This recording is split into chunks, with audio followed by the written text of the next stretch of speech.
Okay. Ready?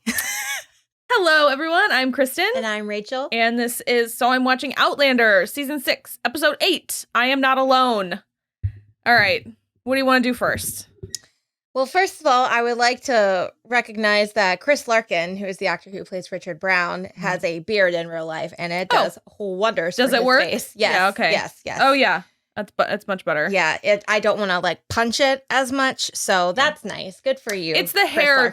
It's the hair too. Yeah. It's the unkempt kind of in a queue hair that I can't abide.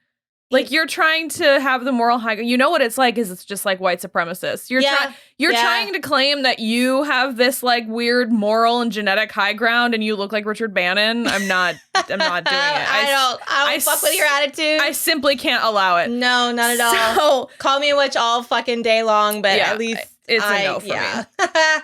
So, okay.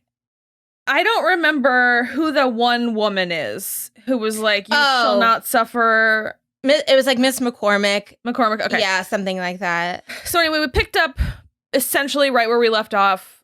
They're coming for Claire. Richard Brown wants to take her into Salisbury. Yes. For trial. Whatever.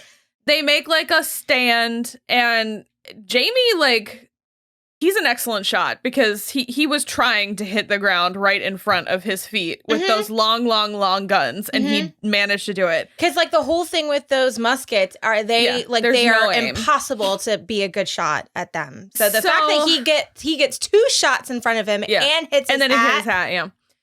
So okay, the whole thing. It's ridiculous. Jamie and Claire both are clearly they're just trying to murder me. There's going to be no fair trial. This is ridiculous. They essentially get a Beauty and the Beast style angry mob with torches and pitchforks, literally. Fucking fisher folk, man. Trash. Throw the whole group away. Even Jamie was like, oh, it's the fisher folk and it's Hiram Crombie. That's a good thing. And Claire was like, really? Is it? Really? I don't think it is. Friend, I'm glad that you got those rose-colored glasses on. And so, I appreciated that at least Jamie had, a reason where he was they won't, he won't let them burn us to death in this house. Thank you for that, at least. So it's something. Yeah. But basically, everybody is gone. Claire sent Mrs. Bug off to find somebody. And Jamie saw Lizzie in the barn, and she was running, presumably to at least go get Kezzy or Josie, but probably Ian or somebody. So it's everybody is, and Roger and Bree are gone to Edenton. So everybody is kind of separated, and so Claire and Jamie are the only people at the house. And so it's a whole thing. They make a last stand. Claire shoots a guy in the gut. They're shooting people left and right. It's incredible. And for me, which is what I said to you, especially when the committee of safety came running up to the house the first time, I was like, oh, there's I don't know, 15 of them. Apparently, they reproduce like amoebas because they killed 5 of them. They gave them fatal or at least wounds that you can't keep fighting with. Mm-hmm. And still they were doing the stand. And I was like, if I had lost 1/3 of my people, I simply would stop from 2 people, from the guns of 2 people had killed more than double that of my people. I would stop fighting and be like, okay, well, and my bad. The guy that Claire had shot in the gut, Ezra, he was the only one. Well, he's the only one presumably that fully expired, because they're the only one that was he killed she killed Ezra or whatever, and they just don't talk about anybody else that got shot. Okay. So that's the other thing. It's whatever because she's protecting her home and this is, the Wild West, so anything goes. But also, she's trying so hard to be I didn't murder anybody. I'm not a murderer. I didn't murder Malva. And then she's just wasting dudes left and right. And I'm well, now you did murder. Yeah. I don't know. And just the whole, which I know, I guess this is the argument, but it's they keep talking about justice, but they're doing everything in their power to make sure that justice is not served. And you can't have it both ways. You definitely can't. And then you can't keep pulling this bullshit and then just throwing scripture at each other. And it's this is not how any of this works. So that's the other thing too, is they get to Salisbury and the whole town is basically like at war with one another because they can't decide where they stand on independence. And so the justice fled or was killed, the judge in town. The court was closed. The sheriff quit. The sheriff quit. Okay. So there was nothing to do in Salisbury. And so everybody was like, well, what are we doing now? And Richard Brown was like, Wilmington, 200 miles away. And someone very specifically was like, well, what about like Cross Creek or something else that's closer? And he was like, we can't go to Cross Creek. His aunt is there. They'll never get a fair trial. But then he, in the same breath, is like, I've been telling everyone that you're a murderess. And I'm like, so you don't care about a fair trial? No. So that's my whole thing. It's like, you can't have it both fucking ways. Yeah. You can't not take them somewhere where they have friends. Yeah. But you also can't completely sully their reputation because then it's just like they're guilty hook, line, and sinker. So it's like legitimately horrible. And he keeps on saying like, you know, they're calling her a murderess or doing that. And then also he's so hypocritical because later in the episode, he's like, I know you think I'm doing this all about my brother, but like my brother sucked, essentially. He's like, I know he sucked. You know he sucked. Everyone knows he sucked. This is because you murdered a girl and her child. And then he turns around on the horse and again, within the same breath goes, but he was my brother though. And I'm like, so you're just doing it because of your brother, like, started and then like insisted on the continuation of a gang rape. Can we rip out his innards and turn them into a jaunty hat? That's where I'm at now. Let's just throw the whole man away. If we're getting to the actual sticking point of my issues with this episode specifically, because all in all, it was shot pretty great. Yeah. It looked great. I liked it. I liked the moments with Claire and Jamie. Again, we've got a 63-minute runtime. And I know that they did this just because they wanted to end on this cliffhanger, which is my biggest issue with this episode, and the season as a whole, is that it ended on this cliffhanger. And instead of using that time more productively to get to a place like we have in previous seasons, where we have wrapped up the season-long thing, but we know that like the historical arc of it is continuing in the next season, we spent, I want to say, a total of 10 plus minutes watching Roger and Bree and then Claire and Jamie have sex. Yeah. And again, I understand that that's part of the appeal of this show, but I also have to say, after the institution of an intimacy coordinator on this set, I think the sex scenes have gotten worse. Yeah. At worse, longer, but not in a good way. But not effective. And not effective for like an emotional thing or anything like I can see that the heavy lifting there was supposed to be like Roger and Bree are on this whole new like thing or whatever. Mm-hmm. And like they're in a really good spot and it's great. And like Jamie and Claire are like taking comfort in each other. But like, do you know what scene did more for Jamie and Claire's intimacy in this moment than the sex? Is when they were lying in front of the fire eating and talking about last meals and how many times they each have like almost died with each other. That was so much better. And like, I got to the point where I'm like, I was playing a game on my phone during both of the sex scenes because I'm just like, it's not as sexy as it used to be.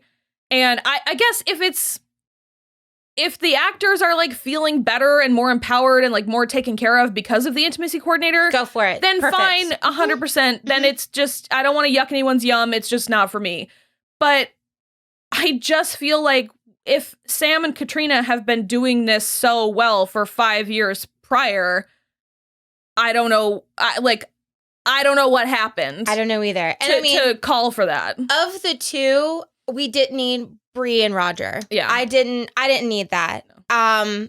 I didn't mind Jamie and Claire so much because I don't mind it. Well, but so like when they were like fucking in the barn earlier in the season, I was just kind of like, oh, whatever. This is more so, in my opinion, closer to their characters in the books because it's been long established that when they are feeling desperate, they turn to each other. Of course. So that I actually like, I thought that was nice. Mm-hmm. I'm like, when she turned to him and she's like, I'm so scared. But I'm doing the work as the reader and the audience here. And I'm like, oh yeah, I remember always in the books when it came down to it, they always turned to each other because they have not turned towards each other at all this season. Yeah. They've been like doing this. And so it's like, it's the final hour. It's too little too late, I guess. It's one of my biggest problems about like book to movie adaptations, book to TV show adaptations in general is I shouldn't be doing that heavy lifting for you. If you are adapting the thing properly, the heavy lifting should be in the script, and it should be in the, you know, like scene direction, and it should be in the way that the actors know their character by that point. I didn't have to do any heavy lifting for the first 3 seasons. Exactly. So, I mean, it was all done for me. And if anything, I was surprised and delighted by the changes that were made. 100%. And so, but I feel like this one, we're just box stepping. And then like, they just kind of went like, well, they know. The people that are watching the show, they'll know. And it's like, well, but I didn't have that responsibility before. Why do I have it now? Why should I have that now? I completely agree with you. And also, to that same point, I feel like someone along the way lost sight of who Claire is as a character. Yeah. And then, even further to that point, this entire season now that I have the whole picture of this season, this whole season feels like a filler episode. Yeah. Like literally nothing of consequence happened except for Malva's murder. And we still haven't even resolved that. And if that person who made the comment last week who told me that, I wonder if they'll like leave this up in the air for season 7. And I was like, I'll rip my hair out. That's how I'm feeling right now. Yeah. Because they have now essentially this family who sucks. And at this point, Tom Christie is the only one who I'm feeling any sympathy with right now. Because, I mean, he's endearing himself now because he's, like, trying to protect them. Exactly. So justice is actually served. Yeah. But like, Alan is just like, burn her now, hang her now, like, in the crowd. And it's a very, like, I don't know. But you're telling me that we have to deal not only with the Browns for 3 seasons now. They're spilling over into a 3rd season, the Browns, and this Committee on Safety, which is like relatively new. But we're going to have to deal with the Browns for 3 seasons. And now you're telling me we have to deal with this family and the Fisher folk who all suck beyond the comprehension of it for another season, which they're filming now, but we don't know when it's going to come out. Probably we have to wait a whole year for this. And I'm just like, I don't want anything to do with it. If like this shit is not wrapped up and Richard Brown doesn't also get killed in the 1st episode of next season, because I don't remember I don't remember his fate from the books, but like I will scream. It's so frustrating, and I compared it a couple of times to The Walking Dead, and I'm going to also compare it to someone that I hate, which is Stephen King, because I read Under the Dome. The villain, it's spoilers for Under the Dome. I'm not going to tell you what actually happens. The villain in Under the Dome doesn't get his comeuppance until like the last 5 pages of the book. And it's a Stephen King book. So it's like hundreds of pages long. God. Hundreds of pages. And I just am like, I feel like Richard Brown, the Browns have been villainous for over a full season. Right. And I am tired. Like in previous things, it's like, you know, Leary was the villain, Dougal was the villain, Jack Randall was the villain. You know, but it's like those are 1 season things, or like the merger from like regular character to villain takes place over a long time, but then they're villainous for 1 episode and they're dealt with. And it's like, even in France, you know, it's like the Comte de Saint-Germain is a villain for like a while, and then he gets killed, and we're done. That's it. Well, and I think the only proper comparison with like having a through line villain is Black Jack Randall. Okay, but he's so much more compelling as a villain because he is obsessed with Jamie. Correct. And then in being obsessed with Jamie and trying to bring about Jamie's demise, he also becomes obsessed with Claire. It's like a whole psychosexual, like all that stuff. Whereas the Browns are just, they fucking hate women. Yeah. Cool, dude. I have to deal with that every fucking day in my real life. Love that. I don't need this in my media. And I don't need the dead one to constantly be a specter, and I have to see him. Blessedly, he wasn't in this episode, right? So. But so like I have to watch him harass this character from the fucking grave, and while it is like a specter of Claire's own making, I don't need it. 100%. I don't need it. So there's nothing. That story has been told for me. Is the point? Is like I am. To which I'm going to compare to The Walking Dead again. It's like there's an episode where it's like, you know, Jeffrey Dean Morgan's character. He does a really important, big, huge, horrible thing that's in the comics. But then it's like the point, apparently, of that scene was to, like, prove how bad he could be. And I'm like, bitch, we been knew. Yeah. I know how bad this character, I know how bad the Browns are. I know how bad the Christies are. And, like, I like, actually, the kind of redemption of Tom at this point. That's interesting to me. And I do want to say, Mark Lewis Jones, who plays Tom Christie, and Chris Larkin, who plays Richard Brown. I mean, bravo. Right, because I hate your guts. I hate you so much. Because you're doing it. You're doing so good. It's just the worst. Yeah, because Jessica Reynolds as well. Like, I was just talking about this show on Saturday, and I was like, I fucking hate Malva. I hate Malva, but that's just because this actress does her job so well. Yeah. And especially, like, again, Chris Larkin, I hate your fucking guts, dude, but, like, you're good job. I hope they pay you well. He's you're doing really good. But yeah, I don't know. And I feel bad that, like, we've just taken a huge dump on the show this season. Yeah, but I feel bad that the show made me. Right, exactly. But it's just like another show this year that, because we talked about this a lot in Maisel, and I think I touched on a little bit here, but I can tell that everyone was having a very bad time in 2020. Yeah. I feel like the collective consciousness of depression and fear and all of that is seeping into the writing of a lot of these TV shows. And even something like this, which is pulled from an IP, like this IP exists and they're pulling from that. I think I mentioned it last week. I'm like, last week or the week before, but it's like I really dig the minutia of the books. Yeah. And so it's like, because there's hope in the minutia. Exactly. Because it just shows that life does go on. The world keeps turning. Yes, you can find happiness and brightness in the everyday minutia. And I mean, if anything, they should be drawing on the love and the hope and the depending on each other. Turn to your loved ones. And that's what we should be drawing on. Not sending everyone away. Yeah. Sending them away. And then and possibly not tearing apart, but like putting friction within our main character, couple. That's literally what I was going to say is like, if we were dealing with all this dark stuff, but Claire was still turning to Jamie, it would be one thing. But they were just constantly at odds. He didn't know about the ether. It's like all of this stuff. She wasn't turning to him. She wasn't getting help from him.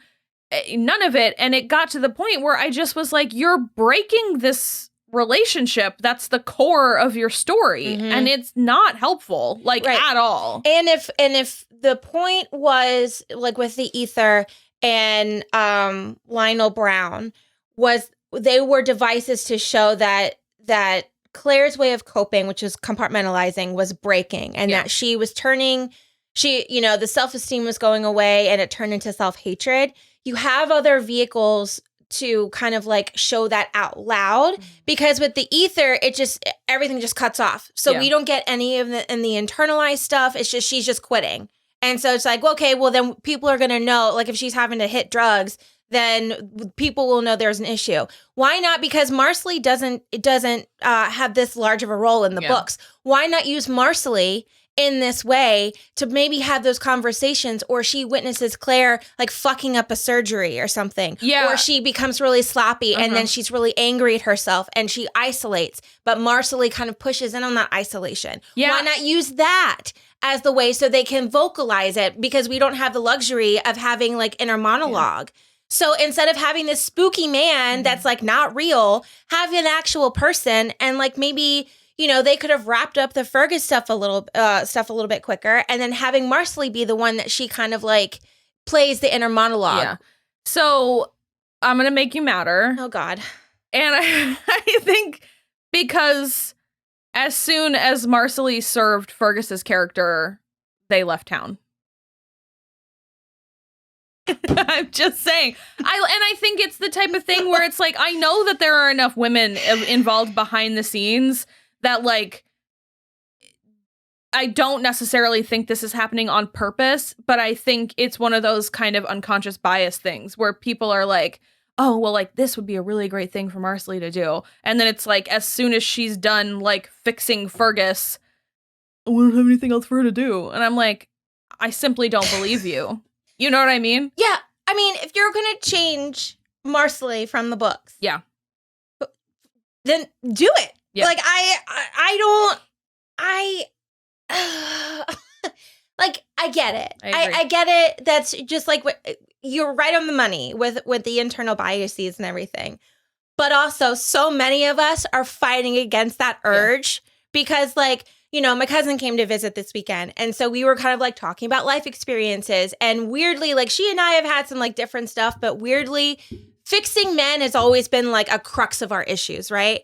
So we are both like working on not doing that in real life, but yet in our media, it's constant. It's just reinforced because even still, you know, they could be like, oh, but Claire, she's different. No, she's not. She's a literal doctor. She has to literally fix people on the outside. To the point where we were watching this episode and I was like, if I were her, I would simply not help anyone. And the sentence wasn't even fully out of my mouth before she was like, should I go help them? Should I tend to the men that are keeping me prisoner? And I was like, no. Yeah, and Jamie had to be like, you don't owe them anything. Anything. It does not matter that you took the Hippocratic Oath. It does not fucking matter. These men are trying to murder you, my dude. Yeah, like, stop. Just stop it.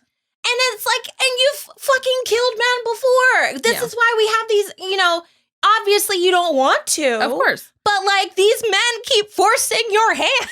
So it's just like, especially dealing with that aspect of Claire, I'm going to tell one more story and then we'll wrap up what actually happened in the episode. There is a really early episode of Grey's Anatomy that's actually excellent, and a guy comes in who has a swastika tattoo, and he is essentially a Nazi, and he won't let Bailey perform surgery on him, but he's going to die, and he's like, she's just like, I don't know what else you want. It's because then, you know, she brings in like Richard, who's the black guy, and then Christina, who's Chinese. And it's just like, you got to pick one, dude, you know? And at the end, TR Knight, who's a white man, comes in to change his bandages. And he's like, you're just lucky that it was her because I would have let you die. Because I think you're disgusting. And I'm just I'm at the point where I'm like, Claire, I know that you're very noble and it's a very admirable thing that you are doing, but also let some people die. Right. It's not your responsibility to fix everyone. No. And if it were me, I'd go back up to the big house and I'd start living my best life. Oh, yeah. And when people came to, I would move the dining room into the surgery because it has great light. And when people started coming and saying I'm sick, I'd be like, bummer. Oh, maybe you should pray about it. And maybe you should. Thoughts and prayers. Maybe you should make a paste out of poop and dirt like the people in Scotland did and just see what happens. Whatever. So they're going to Wilmington. Someone finally got Ian. He was out hunting or something. He's following. He's like, I've got people. And Jamie's like, if we flee, it will just make us look more guilty, but stay close. And so then they like separate Claire and Jamie. They grab Jamie and keep taking Claire away. And Tom Christie is he's already suspicious, but at this point he's like, what the fuck are you doing? Mm-hmm. And he like promises Claire nothing will happen to Jamie and he's going to stay with her because she's in more danger than Jamie is. He's like, if I know one thing about your husband, it's that he's totally fine. So they basically, they have this fucking plan that they're going to put him on a boat back to Scotland and he'll never see his wife again. And I'm like, you mean to tell me you don't think Jamie would stay in Scotland for like maybe 3 weeks to try to get his strength back up after vomiting for the entire voyage and get right back on a boat coming the other way? I don't believe you. He's like, you'll never see your wife again. Whatever. In my head, I'd be like, LOL, dude. My wife traveled through time to find my ass. Twice. Who the fuck do you think you are? That's cute.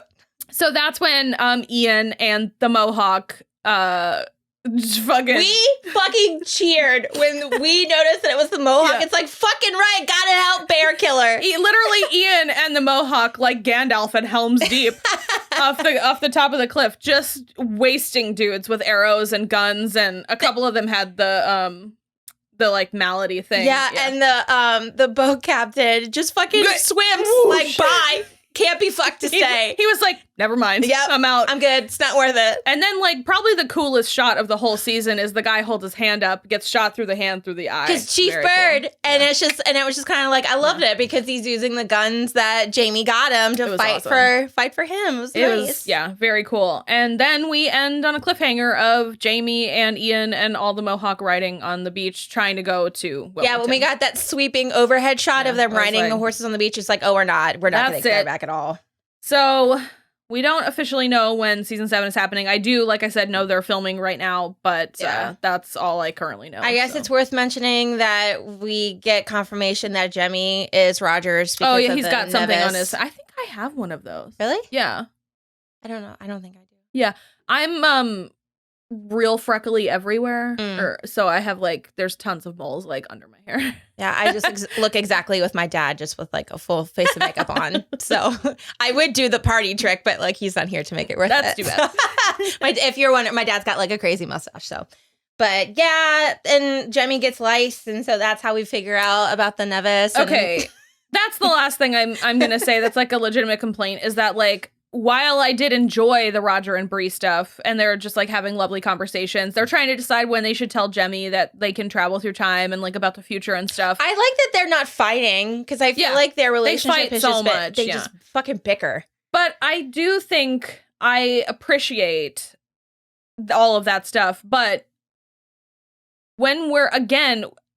Then we could have had half the runtime of this episode back focused on this other thing to finish this storyline and set up season 7 like most things do. Mm-hmm. And instead was just like, and I know I said I like the minutia, but not like this. Well, it's just kind of, it's such a, how do I want to describe it? Like a breakneck change because they're like la la la picking flowers, talking about wonderful things. But then on the other side, there's like a fucking gun siege happening and their beautiful home is being shot up and like, you know, they're being attacked and all that stuff. And it's like, could we have not had that maybe in the last episode or something?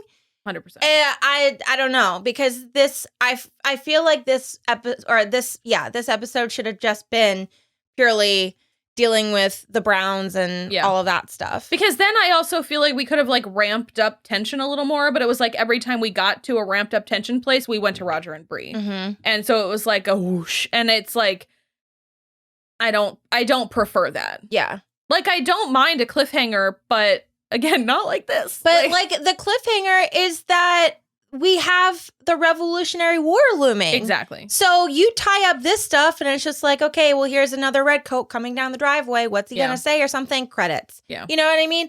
Or they get a letter and then that's when we have to go to Philadelphia or whatever. So there are ways to do it, but not this way. I agree. I don't know. So, well, that was season 6.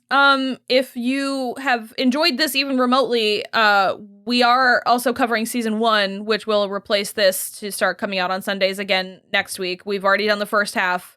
The second half will start this coming Sunday. Yeah. So, and we just want to say thank you to everyone who's been here and commenting. We love your comments. Appreciate it. And thank you for posing questions for like the non-book readers and, you know, having that lovely discourse. We just super appreciate everyone's support. Absolutely. Sorry that we complain so much, but you know, there are reasons, but not the best. No. So we will be here again for season 7 with bells on. So we'll go from there. Yeah, we're still covering all kinds of stuff. So come check us out. We're doing this. We're doing I don't even know what we're doing right now because everything just ended. Barry. There's a lot. Yeah. Just check the page. The flight attendant. Yeah. So sorry guys. We do have a lot going on. Yeah. So just keep an eye out. Let us know. We may or may not be covering The Time Traveler's Wife if people are super in for it. I think Will really wants to watch it, so I think we'll be doing that. So, just keep your eyes out. We'll at the end of the month be here with Stranger Things this month and July, and then we're gonna do The Boys and we're gonna do The Umbrella Academy. I know those are all coming out this year, so just keep your eyes out. Just hang out with us. We like it when you hang out with us. We'll see you later. Bye.